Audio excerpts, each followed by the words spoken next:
ಎಲ್ಲರಿಗೂ ಅನ್ವೇಕ್ಷಾ ಯೂಟ್ಯೂಬ್ ಚಾನಲ್ನ ಮತ್ತೊಂದು ವಿಡಿಯೋಗೆ ಆತ್ಮೀಯವಾದ ಸ್ವಾಗತ.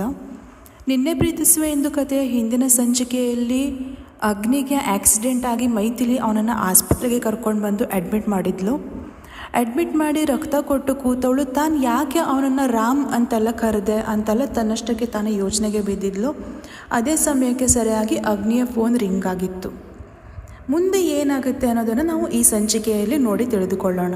ಅಗ್ನಿಯ ಫೋನ್ ರಿಂಗ್ ಆದಾಗ ಮೊಬೈಲ್ ಪರದೆಯ ಮೇಲೆ ಕಾಣಿಸಿದ ಹೆಸರನ್ನು ನೋಡಿ ಅಬ್ಬಾ ಇಷ್ಟು ಹೊತ್ತು ಇವ್ರ ಮನೆಯವರಿಗೆ ಹೇಗಪ್ಪ ವಿಷಯ ತಿಳಿಸೋದು ಅಂತ ಟೆನ್ಷನ್ ಆಗಿತ್ತು. ನನ್ನ ಪುಣ್ಯ ಅಭಿರಾಮ್ ಸರ್ ಕಾಲ್ ಮಾಡ್ತಾ ಇದ್ದಾರೆ, ರಿಸೀವ್ ಮಾಡಿ ಅವರಿಗೆ ಬೇಗ ವಿಷಯ ತಿಳಿಸ್ಬಿಡೋಣ ಎಂದುಕೊಂಡು ಮೈಥಿಲಿ ಕಾಲ್ ರಿಸೀವ್ ಮಾಡುವ ಹೊತ್ತಿಗೆ ಕಾಲ್ ಕಟ್ಟಾಗಿತ್ತು. ಅಯ್ಯೋ ನನ್ನ ಬುದ್ಧಿಗಿಷ್ಟು ಬಂದು ಕಾಲ್ನ ಬೇಗ ರಿಸೀವ್ ಮಾಡೋದು ಬಿಟ್ಟು ನನ್ನಷ್ಟಕ್ಕೆ ನಾನೇ ಮಾತಾಡ್ತಾ ಇದ್ದೆ. ಈಗ ಕಾಲ್ ಕಟ್ಟಾಯಿತು, ಅವ್ರು ಮತ್ತೆ ಕಾಲ್ ಮಾಡ್ತಾರೋ ಇಲ್ವೋ, ಮಾಡಿದ್ರು ಎಷ್ಟೊತ್ತಿಗೆ ಮಾಡ್ತಾರೋ ಏನೋ ಎಂದು ಮತ್ತೆ ತನ್ನಷ್ಟಕ್ಕೇ ಯೋಚನೆಗೆ ಬಿದ್ದಳು ಮೈಥಿಲಿ. ಅಗ್ನಿಯ ಮೊಬೈಲನ್ನು ತನ್ನ ಕೈಯಲ್ಲಿ ಹಿಡ್ಕೊಂಡು ಅವನ ಸ್ಥಿತಿಯನ್ನು ನೆನೆದು ಅಳುತ್ತಾ ಚಡಪಡಿಸ್ತಾ ಕೂತ್ಬಿಟ್ಟಿದ್ಲು ಮೈಥಿಲಿ. 5 ನಿಮಿಷ ಬಿಟ್ಟು ಮತ್ತೆ ಅಗ್ನಿಯ ಫೋನ್ ರಿಂಗ್ ಆಗಿತ್ತು. ಮೊಬೈಲ್ ಸ್ಕ್ರೀನ್ ಮೇಲೆ ಮತ್ತದೇ ಅಭಿ ಅನ್ನೋ ಹೆಸರು ಕಾಣಿಸ್ತಾ ಅವಳಿಗೆ. ಈಗ ಹೋದ ಜೀವ ಬಂದಂಗೆ ಆಗಿತ್ತು ಒಮ್ಮೆ. ಅಬ್ಬಾ ಕೃಷ್ಣ, ಅಭಿರಾಮ್ ಸರ್ ಮತ್ತೆ ಕಾಲ್ ಮಾಡ್ತಾ ಇದ್ದಾರೆ, ಬೇಗ ಕಾಲ್ ರಿಸೀವ್ ಮಾಡಬೇಕು ಹೇಳ್ಕೊಂಡು ಪಟ್ಟನೆ 2ನೇ ರಿಂಗ್ ಆಗ್ತಾ ಇದ್ದಂಗೆ ಕಾಲ್ ರಿಸೀವ್ ಮಾಡಿದ್ಲು. ಕಾಲ್ ರಿಸೀವ್ ಮಾಡಿದ ಮೈಥಿಲಿ ಹಲೋ ಅನ್ನೋ ಮೊದಲೇ ಆ ಕಡೆಯಿಂದ ಅಭಿರಾಮ್ ಮಾತು ನಾನ್ ಸ್ಟಾಪ್ ಆಗಿ ಶುರುವಾಗಿತ್ತು. ಏನಾಗ್ರಜ ನೀವು ಇನ್ನೂ ಮನೆಗೆ ಬರಲೇ ಇಲ್ಲ? ನಾನು ಆಗಲೇ ಬಂದು ನಿಮಗಾಗಿ ಕಾಯ್ತಾ ಇದ್ದೆ. ಬೆಳಗ್ಗೆ ಎಲ್ಲ ಅಷ್ಟೆಲ್ಲ ಹೇಳಿದ್ದೆ ತಾನೆ, ಆದರೂ ಇಷ್ಟು ಲೇಟ್ ಮಾಡಿದರೆ ಹೇಗೆ? ನೀವು ಕಾಲ್ ಮಾಡಿದರೆ ಕಾಲ್ ಕೂಡ ರಿಸೀವ್ ಮಾಡಲ್ಲ. ಹೋಗಿ, ನಿಮಗೆ ನನ್ನ ಮೇಲೆ ಸ್ವಲ್ಪನೂ ಪ್ರೀತಿ ಕಾಳಜಿ ಏನೂ ಇಲ್ಲವೇ ಇಲ್ಲ. ಐ ಹೇಟ್ ಯು ಅಗ್ರಜ ಎಂದು ಒಂದೇ ಸಮನೆ ಅಭಿ ಮಾತಾಡೋಕ್ಕೆ ಶುರು ಮಾಡಿದ್ದ. ಅಭಿ ಮಾತು ಹೇಗಿತ್ತು ಅಂದರೆ ಪುಟ್ಟ ಮಗುವೊಂದು ತನ್ನ ಅಮ್ಮನ ಬಳಿ ಸಿಹಿಯಾಗಿ ದೂರು ನೀಡಿದ ರೀತಿ ಇತ್ತು. ಅದನ್ನು ಕೇಳಿ ಮೈಥಿಲಿ ಮತ್ತೆ ವಿಲವಿಲ ಒದ್ದಾಡಿದ್ಲು. ಪಾಪ ಅಭಿಗಿನ್ನೂ ವಿಷಯನ ತಿಳಿದಿರಲಿಲ್ವಲ್ಲ ಅವನ ಅಗ್ರಜನಿಗೆ ಹೀಗಾಗಿದೆ ಅಂತ. ಮೈಥಿಲಿ ಮನಸ್ಸಲ್ಲೇ ಅಯ್ಯೋ ಇವರೇನು ಹೀಗೆಲ್ಲ ಹೇಳ್ತಾ ಇದ್ದಾರೆ, ಪಾಪ ಅಣ್ಣನ ಮೇಲೆ ಎಷ್ಟೊಂದು ಪ್ರೀತಿ ಇವರಿಗೆ, ಆದರೆ ಅಭಿರಾಮ್ ಸರ್ಗೆ ಅಗ್ನಿಯವ್ರಿಗೆ ಹೀಗೆಲ್ಲ ಆಗಿದೆ ಅಂತ ತಿಳಿದ್ರೆ ಇನ್ನೆಷ್ಟು ನೊಂದ್ಕೋಬಹುದು ಅವರು ತನ್ನಲ್ಲೇ ಹೇಳಿಕೊಂಡವಳ ಧ್ವನಿ ವಿಷಯ ಹೇಳೋದಕ್ಕೆ ನಡುಗುತ್ತಾ ಇತ್ತು. ಆದರೂ ಹೇಳಲೇಬೇಕಾದ ಅನಿವಾರ್ಯತೆ ಅವಳಿಗೆ.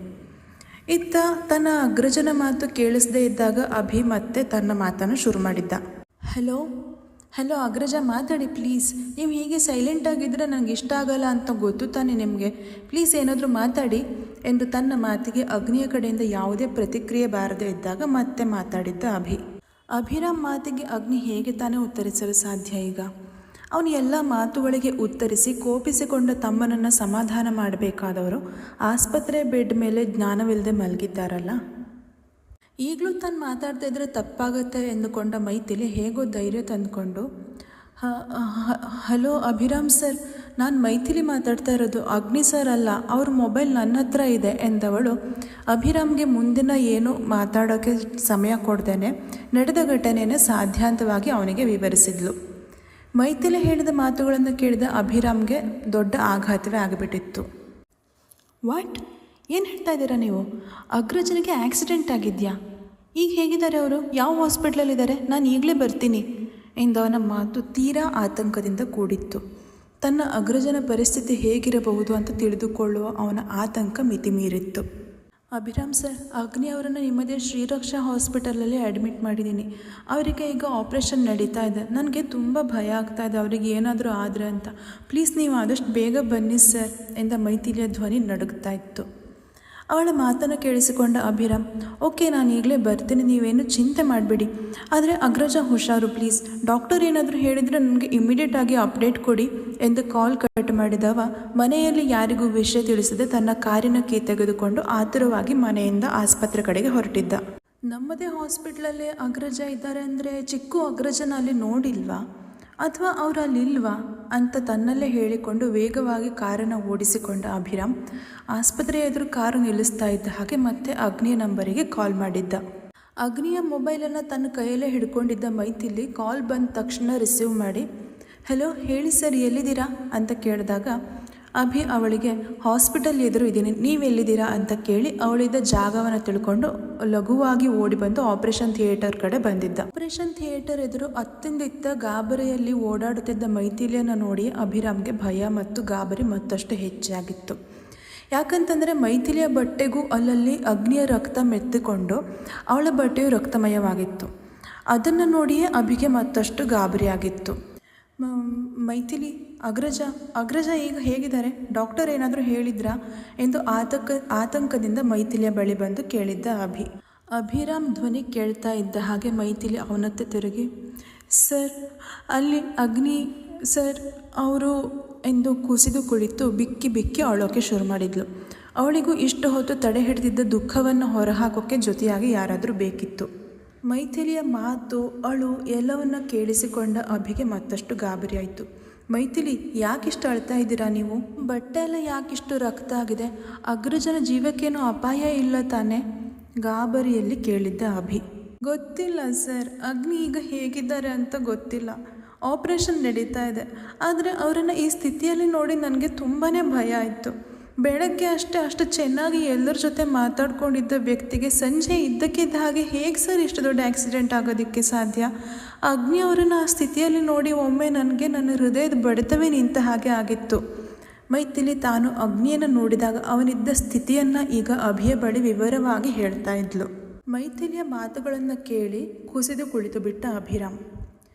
ಅಗ್ರಜ, ಏನಾಯಿತು ನಿಮಗೆ? ಯಾಕೆ ಹೀಗೆಲ್ಲ ಆಯಿತು? ಅದು ನೀವು ಇಲ್ಲಿಗೆ ಬಂದ ದಿನವೇ ಹೀಗೆಲ್ಲ ಆಗಬೇಕಿತ್ತಾ ಎಂದವನ ಕಣ್ಣಲ್ಲಿ ಕಂಬನಿ ಜಾರುತ್ತಿತ್ತು. ಅವನಿಗೆ ಅವನ ಅಗ್ರಜ ಅಂದರೆ ಎಷ್ಟಿಷ್ಟ ಅನ್ನೋದು ಮೈಥಿಲಿಗೆ ಈಗಾಗಲೇ ಅತಿ ಕಡಿಮೆ ಸಮಯದಲ್ಲಿ ಅರ್ಥ ಆಗಿತ್ತು.